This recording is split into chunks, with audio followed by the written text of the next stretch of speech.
Hello viewers, আসসালামু আলাইকুম। কেমন আছেন সবাই? আশা করি ভালো আছেন। ভিউয়ার্স, ছাদ বাগানে চলছে ড্রাম পটিং এর কাজ। আজকে আলোচনা করব কিভাবে মাটি তৈরি করি এবং কিভাবে ছোট টব থেকে বড় টবে গাছ লাগাই, এসব খুঁটিনাটি বিষয় নিয়ে। তো ভিউয়ার্স, দেখতে পাচ্ছেন আমার যত চারা গাছ ছিল, ছোট গাছ ছিল, আনার বলেন, তিনও বলেন,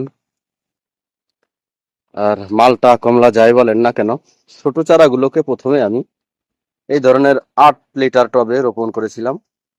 মায়ের সাথে এটি যখন বড় হয়েছে তখন এটিকে এই দেখতে পাচ্ছেন 18 লিটার টবে দিয়েছি, এবং যে গাছগুলো বড় হয়েছে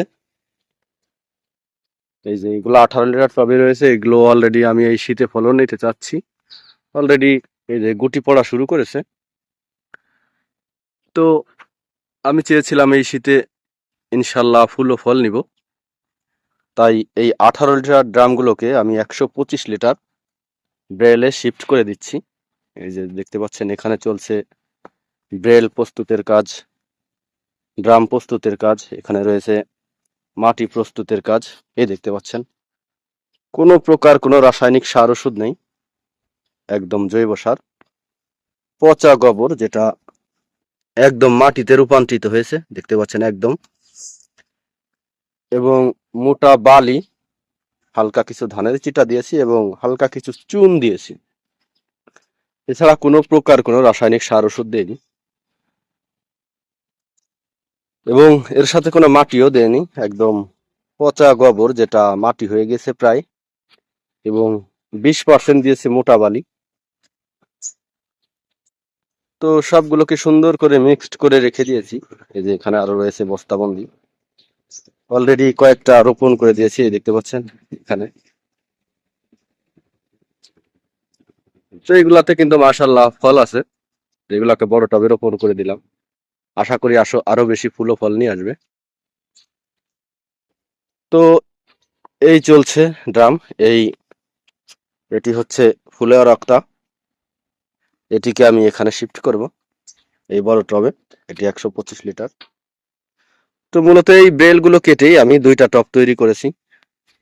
এই বেরেলগুলো কোথায় পাবেন এবং দাম কত আমি পরবর্তী ভিডিওতে অবশ্যই জানাবো।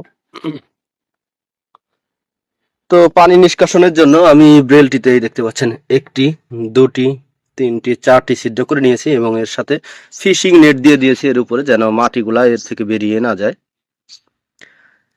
এর ভিতর যেন পানি নিষ্কাশন ব্যবস্থা, ড্রেনেজ ব্যবস্থা ভালো থাকে, এই জন্য 4টি ছিদ্রর উপরে আমি ফিশিং নেট দিয়ে দিয়েছি, যেন আমার যে মাটিগুলা, যে রেডিমিক্স সয়েলগুলা, এগুলা যেন বেরিয়ে না যায়। এবং এই নেটের উপরে আমি এগুলা দিব, এগুলা হচ্ছে আপনারা ইটের গুঁড়া, বিভিন্ন কনস্ট্রাকশন সাইডে পেয়ে যাবেন, যে এগুলা হচ্ছে মোটা বালি। তো প্রথমে আমি 1 ইঞ্চির একটা লেয়ার দিব এই এই ইটের গুঁড়া দিয়ে, তারপর 1/2 ইঞ্চি একটা লেয়ার দিব এই মোটা বালি দিয়ে, তারপর আমি গাছটি দিয়ে যে মিক্স যে এই যে মাটিটা আছে এই মাটিটা দিয়ে রোপণ করব, যেন পানি কোনো প্রকার বাধাগ্রস্ত না হয়, আমার টবে জমে না থাকে। এবং টবের নিচে আমি 4 কোণা 4টি ইট দিয়ে প্রায় 2 থেকে 2.5 ইঞ্চি উঁচু করে নিয়েছি। সর্বোপরি ব্যবস্থা যেন পানিটা সব সময় বেরিয়ে যায়, কারণ পানিটা কোনো অবস্থায় এখানে জমতে দেওয়া যাবে না। পানি জমলে গাছটি বিভিন্ন রোগে আক্রান্ত হবে।